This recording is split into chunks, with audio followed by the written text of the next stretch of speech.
les débiteurs là-dedans, puis ils ont accordé une immunité totale aux banques. OK? Les petits investisseurs comme le groupe Jean Coutu puis la Société Générale de Financement n'étaient pas contents de ça. Je peux comprendre. Parce qu'ils ont dit, garde, s'il y a eu des fraudes là-dedans, nous autres, on veut réserver notre droit de poursuite. Ils sont allés à la Cour supérieure de l'Ontario, ils ont perdu. OK. Puis à la Cour de l'appel de l'Ontario, ils ont perdu, puis la Cour suprême n'a pas voulu les entendre. C'est d'autant plus choquant que si ça avait été au Québec, il aurait probablement gagné le cause. Okay. Pourquoi? Parce que dans l'affaire Steinberg, il est arrivé une affaire comme ça. Steinberg, quand que Steinberg a été racheté, là, il y avait eu des ententes entre les créanciers et les débiteurs pour exonérer les administrateurs.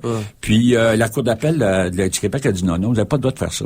Les créanciers et les débiteurs, ils n'ont pas le droit de se concerter ensemble puis exonérer les administrateurs. Tu comprends-tu? Puis à la suite de ça, le gouvernement fédéral a modifié la loi. Mais en Ontario, ils ont juste pas bien correct. Alors donc, on se retrouve dans une situation où la Caisse de dépôt et placement c'est pas des filiales comme telles, mais ils ont mis de l'argent dans des compagnies, surtout du côté vendeur.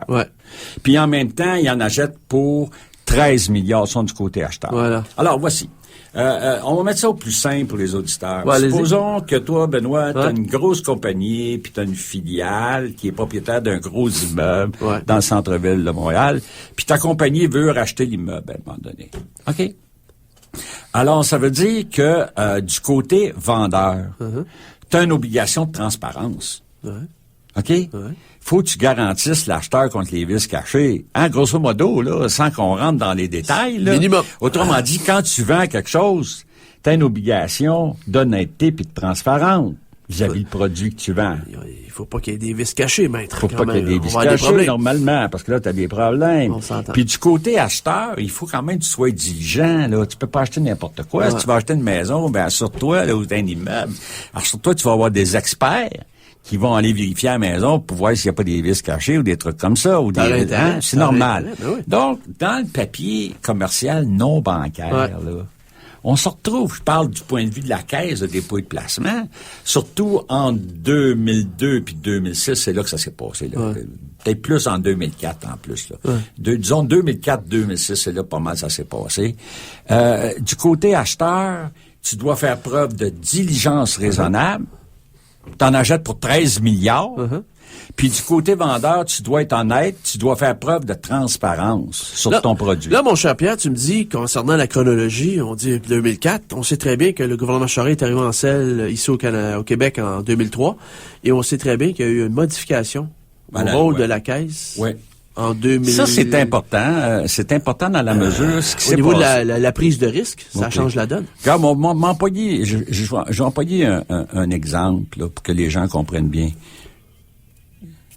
Vous êtes une gang de professeurs dans un cégep, vous voulez mettre de l'argent en commun, etc., pour assurer la retraite des gens qui vont partir, puis en même temps pour appuyer des projets qui vont être utiles au cégep, qui vont être utiles à la communauté.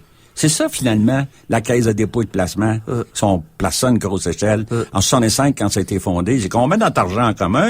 Au lieu de mettre ça dans un fonds dispersé à travers le Canada pour aux États-Unis, là, on ramasse notre argent. C'est pour ça que les Anglais n'étaient pas contents de ça. On ramasse notre argent, on met ça dans des fonds. Et puis, on a un rendement qui est intéressant. Là, on va pas garocher ça n'importe où. Puis surtout, on va s'arranger pour appuyer des projets qui vont contribuer au développement du Québec. Hein? Logiquement, normalement. On aime à penser qu'on gère ça en bon père de famille. On commence à penser à nos intérêts d'abord. C'est fondamental, ça. Faut que ça soit structurant, notre affaire, là. Il faut structurer notre économie. En 2004, les libéraux arrivent au pouvoir. Les libéraux, ils diront... 2003. 2003, pardon.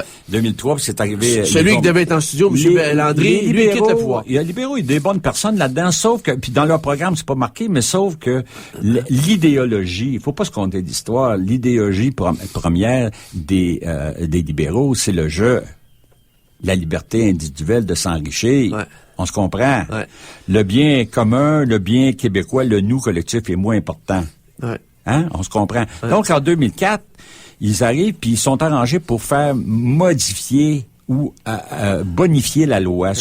Ils ont précisé le mandat. Ils ont dit, dorénavant, c'est le rendement optimal qui compte en priorité. Il faut que ça rapporte des bédous. Mais là, Henri-Paul Rousseau a reçu ce signal-là comment, Pierre? En 2004, par la loi, en modifiant la loi. Il le reçoit comment? Mais lui, bar. ça dit quoi? Ça dit quoi? C'est un... Ben, ça dit, c'est un open bar. Open bar? Open bar pour faire de l'argent, là. Écoute, c'est le rendement optimum, là. Ce qui fait qu'en 2009, très peu de pourcentage de nos actifs totaux sont investis au Québec. On n'a pas encore le rapport annuel, mais je pense qu'il y a des gens qui l'ont calculé, là, pour nous, là, 17% à peu près. OK? Mon cher Pierre, on est rendu à la pub. Tour à Zone de Résistance avec votre animateur Benoît Perron au micro. Et cette tour de mon cher Oliver, rappelons le titre. Ça s'appelait L'œil de Moscou de la formation Les Frères Nuboc. L'œil de Moscou. Ah, l'œil de Paul Desmarais qui surveille. Faut un jour, il faudrait qu'on le mette sur notre pièce, lui, là, je veux dire, honnêtement, là, je trouve que on le voit passer. Ah, mon tonton Paul.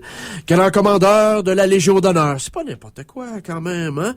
Ah, ce que l'argent peut faire. On fait tirer un autre prix de présence. Un prix de présence, ça a de l'allure, à la radio, un prix de présence. Alors, moi, je suis là. Mon invité Pierre Cloutier est là. Et on va faire tirer, bon, ben, cher auditeur, c'est un vidéo. Et c'est Le Vaudou. C'était fait par Isaac Hésitant. C'est le mari de Carole Poliquin qui a fait plusieurs documentaires. Alors, c'est un documentaire, Le Vaudou.